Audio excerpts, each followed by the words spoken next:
Máme tu ďalšie písmeno B ako byrokracia, ale predpokladám, že ty si nevybral byrokraciu, aj keď byrokracia sa mnohokrát spája ľuďom práve s Európskou úniou. Ďakujem za našepkanie. Myslím, že to si pán redaktor udrel klinček po hlavičke. Byrokracia tá sa naozaj spája s Európskou úniou. To je do určitej miery aj jej vizitka, lebo vizitka je riadenia a o tom sa dá veľa hovoriť a tam je čo, jak sa hovorí, vysúkať rukávy a veľa čo zlepšovať. Ja ale k tomu písmenku B by som dal trošku z môjho pohľadu z odboru, ktorý som robil dlhé roky profesionálne na univerzite, technickej univerzite, kde som sa venoval veľmi zaujímavému odboru a to je baníctvo, mining. Baníctvo, myslím si, že netreba nejako definične objasňovať. Ono súvisí so získavaním nerastných surovín, ktoré sú veľmi dôležité pre rozvoj ľudskej spoločnosti. Tak ako rastlé suroviny, tak aj nerastlé.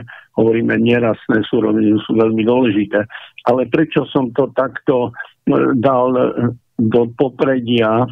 Z toho dôvodu, že štatistiky a už dlhodobo, môžeme povedať od 80. 90.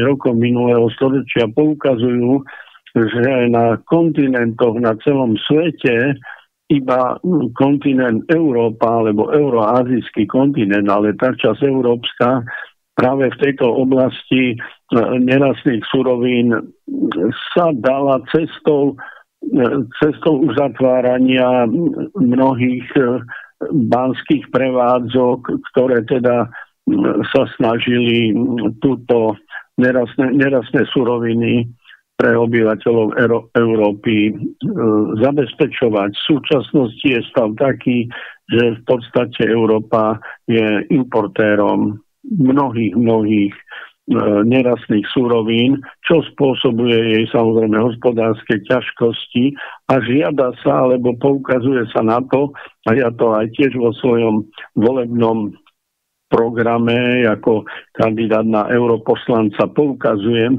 že je potrebné sa sústrediť aj na využívanie, efektívne a ekologické využívanie domácich nerastných surovín. Každý štát Európskej únie má tieto nerastné bohatstvo, nerastné suroviny v dostatočnom množstve.